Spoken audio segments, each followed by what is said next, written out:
आजची बैठक अध्यक्षांनी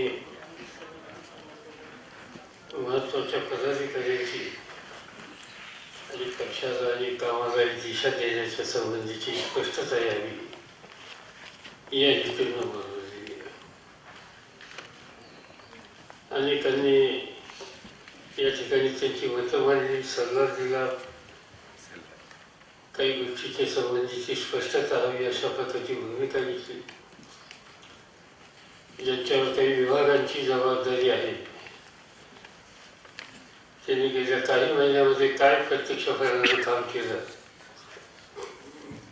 याचं चित्र आपल्या सगळ्यांच्या समोर मांडलं. काही विभागाची माहिती अद्याप काही सविस्तर झाली नाही. विशेषतः जयराव गायकवाड बघतात त्या विभागाची माहिती, सामाजिक कल्याण विभागाची ही काही आपल्या पुढे आली नाही.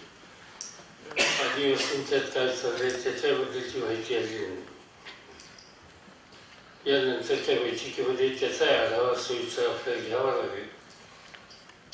जे चाललंय चांगलं त्याला प्रोत्साहित करावं लागेल, कमतरता असेल त्या ठिकाणी दुरुस्ती करावं लागेल.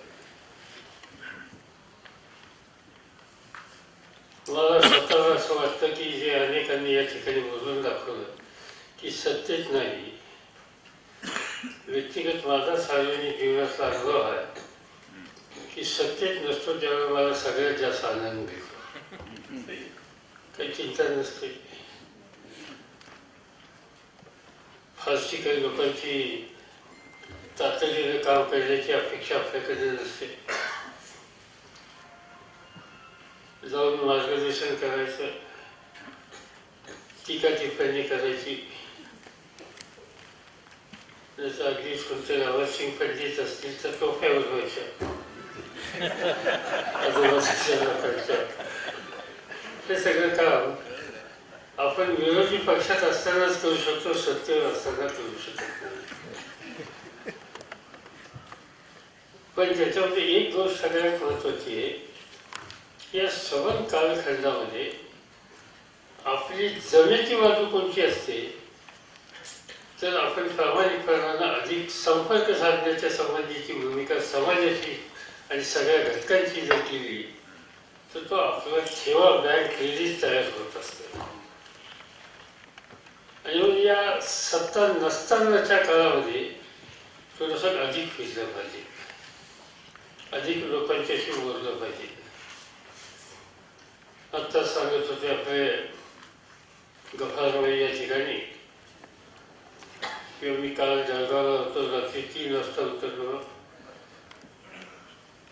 सकाळी सुटल्याच्या नंतर मग काही कार्यक्रम संपूर्ण औरंगाबादला आलो, औरंगाबादचा कार्यक्रम संपूर्ण मुंबईला आलो, पुण्याला आलो. ही गोष्ट खरी आहे, पण त्याच्यामध्ये समाधान मिळतं. त्याचं कारण असं आहे की तो समज रेल्वेचा प्रवासमध्ये साधारणतः नागपूरला जाणारी गाडी म्हणजे आमदारांचीच गाडी असते. आणि त्यामुळं भीतीला मी बसल्याच्या नंतर प्रत्येक स्टेशनला कोणतरी यायला लागलं. म्हणजे नागपूरचे आमदार आले, नंतर वर्ध्याचे 2-3 आमदार आले, त्याच्यानंतर यवतमाळचे 2 आले. आणि प्रत्येक जण आपल्या जिल्ह्यात काय स्थिती आहे, कसं चाललेलं आहे, पीक पाण्याची काय परिस्थिती, याचं चित्रण सांगत होते. आणि असं करत करत 3 वाजता मी कधी जळगावला पोहोचले मला कळले नाही.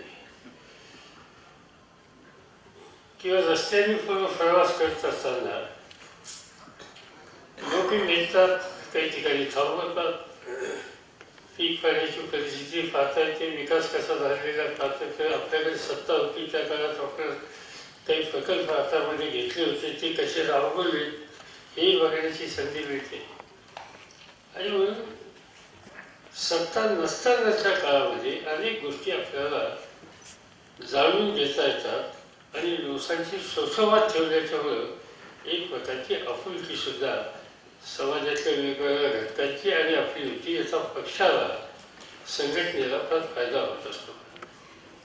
आणि म्हणून हा काळ अधिक संपर्काच्या संबंधीचा काळ आहे. आणि तो संपर्क कोणाची तर सामान्य माणसाची. तर सत्तेमध्ये असताना सामान्य माणसाची किती संपर्क येतो हे प्रत्येकाने स्वतः विचार करून ठरवावं.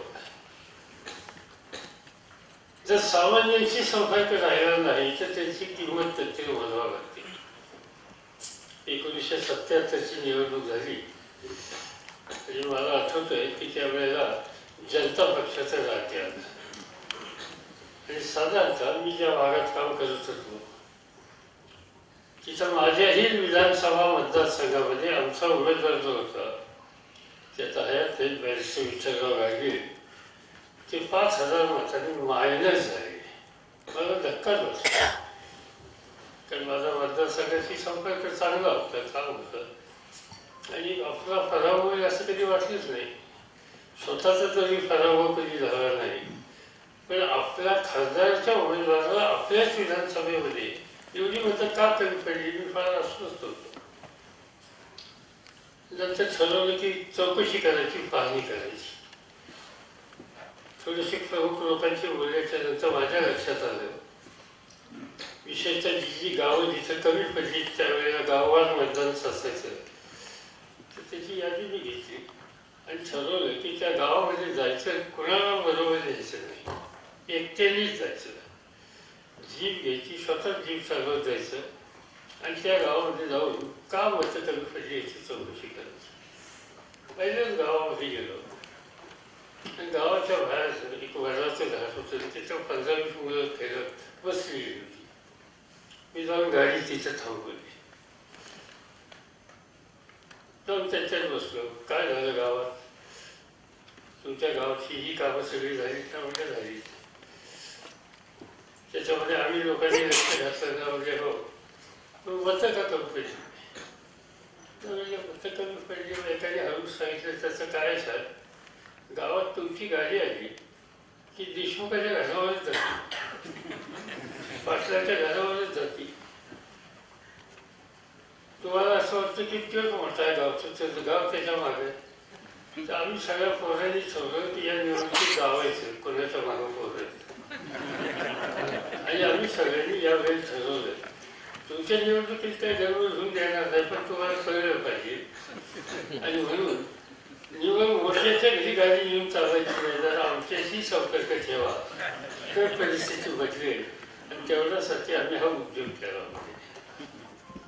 ते सांगायचं तात्पर्य असं की हा माझाही अनुभव होता. त्यामुळं आपण या सध्याच्या कालखंडामध्ये ज्या घटकांच्याशी आपला सुसंवाद कमी पडला आणि कारण नसताना लोक गेले, तुम्ही काम करत असताना सुद्धा मतदार तुमच्यापासून बाजूला गेले, ते सांगण्याच्या संबंधीचं काम केलं पाहिजे. आणि विशेषतः हा लहान घटक आहे जो प्रस्थापितांच्यापासून दूर आहे, त्या सगळ्यांशी अधिक संपर्क साधण्याच्या संबंधीचा हा कालखंड आहे आणि त्याची काळजी आपण सगळ्यांनी घेतली पाहिजे.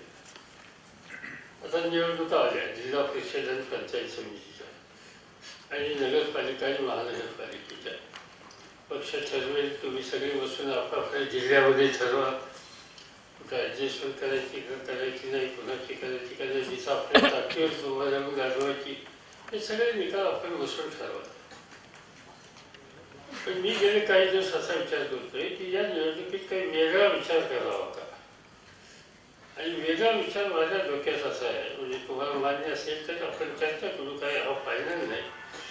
पण साधारणतः जिल्हा परिषदेला, पंचायत समितीला 80 ते 85% उमेदवार तिशीचे असलेले एकदम जास्त. त्या गावात जे काम करणारी चांगली मुलं दिसतात, शिकलेली दिसतात, लोकांचे संपर्क दिसतात, वेगवेगळ्या घटकांचे दिसतात. आपण नेहमीचे जे आपले प्रस्तावित नेते त्यांना सांगूया की आता दादा आपण या नव्या मुलांना संधी देऊन बघू, नवीन चेहरा. आणि खूपदा लोकांना नवीन चेहऱ्याची अपेक्षा असते. मग आपण सगळेजण काही लगेच राजकारणाचा माध्यम जात नाही किंवा पंचायत समिती किंवा जिल्हा परिषदेला तुमच्यापैकी 70-80% लोक सुरक्षित सुद्धा मागणार नाही, कारण तुम्हाला त्या रस्त्यात जायचंच नाही. तुम्हाला विधानसभेत जायचं असेल, तुम्हाला लोकसभेत जायचं असेल, तुम्हाला आणखी जायचं असेल. आणि त्यामुळं ज्या जागा उपलब्ध आहेत त्याच्यामध्ये आपण जर यंगर जनरेशन, नवीन लिडरशिप आणि एक असा मेसेज जाऊ शकला महाराष्ट्रामध्ये की पार्टी सगळी तरुण मुला मुलींची या पार्टीमध्ये तरुण मुलामुलींची तिथं त्यांना अधिक संधी दिलेली आणि हे कधी सरसकट करा असं म्हणत नाही, पण अधिक त्यात अधिक असं स्थान देण्याचा प्रयत्न केला तर कदाचित आपल्याला वेगळे निकाल येण्याची शक्यता